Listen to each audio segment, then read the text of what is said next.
Hello friends, எல்லாருக்கும் வணக்கம். இன்றைக்கி நம்ம சப்பாத்தி பூரிக்கு எல்லாருக்கும் ஃபேவரட்டான உருளைக்கிழங்கு மசாலா, உருளைக்கிழங்கே இல்லாமல் வெங்காயம் மட்டும் வச்சு சிம்பிளாக சூப்பராக செய்ய போகிறோம். வாங்க எப்படி பண்ணுறதுன்னு பார்க்கலாம்.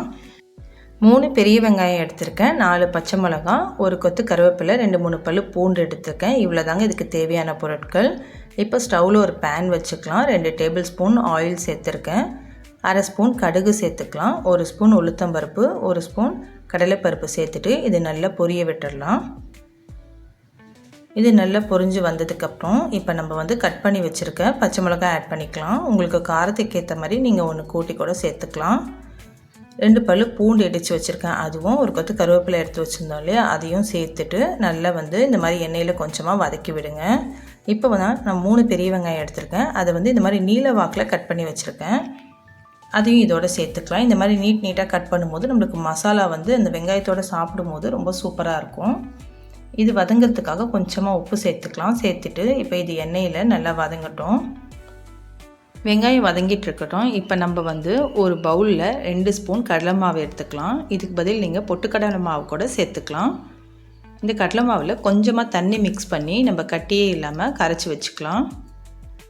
கொஞ்சம் கொஞ்சமாக தண்ணி மிக்ஸ் பண்ணிக்கோங்க, ரொம்ப தண்ணி ஆகிடாமல்.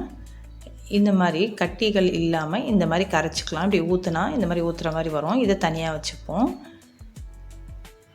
இப்போ நம்ம வெங்காயம் ஒரு கண்ணாடி பதம் அளவுக்கு வதங்கினா போதும். இந்த அளவுக்கு வதங்கினதுக்கப்புறம் இதில் கொஞ்சமாக 1/2 ஸ்பூன் மஞ்சள்தூள் சேர்த்துக்கலாம்.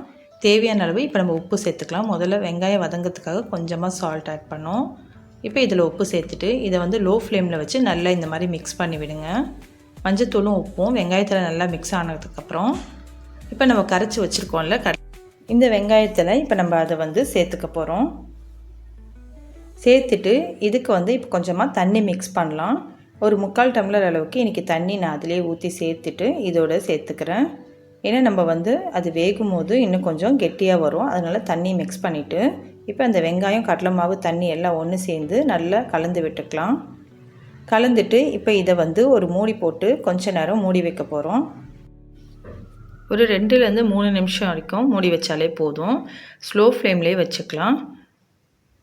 இப்போ ஒரு 2 மினிட்ஸ்க்கு அப்புறம் எடுத்து நம்ம கிளறினோன்னா நம்மளுடைய ஆனியன் மசாலா சூப்பராக ரெடி ஆகிடும். கண்டிப்பாக இது உருளைக்கிழங்கு மசாலா டேஸ்ட்டுக்கே இருக்குதுன்னு வீட்டில் கண்டிப்பாக சொல்லுவாங்க. கண்டிப்பாக ட்ரை பண்ணி பாருங்கள். ரொம்ப சிம்பிளாகவும் செய்யக்கூடியது. செஞ்சு பார்த்துட்டு எப்படி இருக்குன்னு சொல்லிவிட்டு கமெண்ட்டில் சொல்லுங்கள். வீடியோ பிடிச்சிருந்தால் லைக் பண்ணுங்கள். இதே மாதிரி சிம்பிளான டிஷ்ஷஸ்க்கு நம்மளோட சேனலை சப்ஸ்கிரைப் பண்ணிக்கோங்க ஃப்ரெண்ட்ஸ். நெக்ஸ்ட் வீடியோவில் பார்க்கலாம். Thanks for watching. Bye bye.